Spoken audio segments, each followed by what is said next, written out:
점점 더 어려지는 이야기들, 서로의 마음을 닫아버린 걸까? 기술은 우릴 묶었지만 왜 더 외로워지는 건지. 따뜻한 시선이 필요해. 함께 세상을 바라볼 안녕하세요. 사람을 복지로 읽는 이해하며 세상입니다. 사랑할 수 있으니. 오늘은 채널의 첫 번째 이야기로 왜 사람을 이해하는 일이 점점 더 어려워지고 있을까라는 질문을 함께 생각해 보려 합니다. 우리는 참 많은 사람들과 연결되어 살아갑니다. 휴대전화 하나만 있으면 언제든 연락할 수 있고 SNS를 통해 서로의 일상을 쉽게 볼 수도 있습니다. 그런데 이상한 일이 있습니다.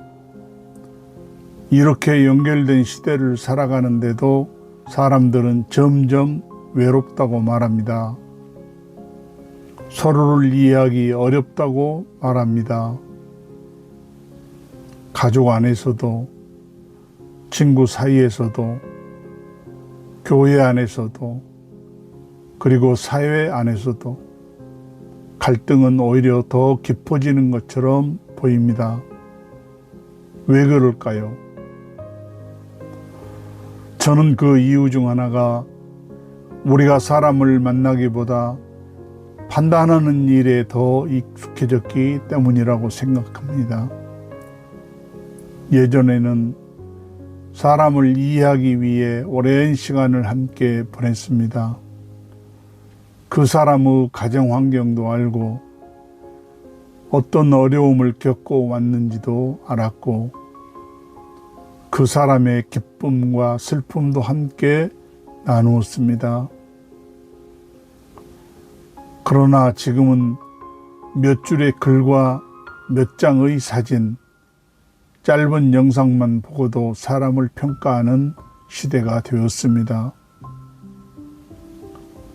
그 사람이 왜 그런 생각을 하게 되었는지, 어떤 삶을 살아왔는지, 어떤 상처를 안고 있는지 살펴보기도 전에 우리는 쉽게 결론을 내려버립니다. 사회복지를 공부하며 제가 배운 가장 중요한 것 중 하나는 행동만 보고 사람을 판단할 수 없다는 사실이었습니다. 겉으로 보이는 모습만 보면 이해되지 않는 행동도 그 사람의 삶을 조금 더 들여다보면 전혀 다른 의미로 다가올 때가 많습니다. 어떤 사람은 게으른 것이 아니라 지쳐 있는 것이고 어떤 사람은 무례한 것이 아니라 상처받은 상태일 수도 있습니다. 또 어떤 사람은 도움을 거부하는 것이 아니라 도움을 받아본 경험이 없어서 두려워하는 것일 수도 있습니다. 그래서 사회복지는 단순히 제도를 운영하는 일이 아니라 사람을 이해하는 노력이라고 생각합니다. 저는 신앙도 마찬가지라고 생각합니다. 예수님께서는 사람들의 겉모습만 보지 않으셨습니다. 사람들이 손가락질하던 세리도 만나주셨고 사람들이 외면하던 병자도 찾아가 주셨으며 사람들이 정죄하던 죄인들에게도 먼저 손을 내밀어 주셨습니다. 예수님께서는 행동 뒤에 숨겨진 사람의 마음을 보셨습니다. 그리고 이해받지 못한 사람들에게 이해의 손길을 건네셨습니다. 어쩌면 오늘 우리가 살아가는 세상에 가장 필요한 것도 바로 그런 시선인지 모르겠습니다. 상대를 설득하기 전에 이해하려는 마음, 판단하기 전에 이야기를 들어보려는 태도, 비난하기 전에 그 사람의 삶을 더 생각해 보는 여유 말입니다.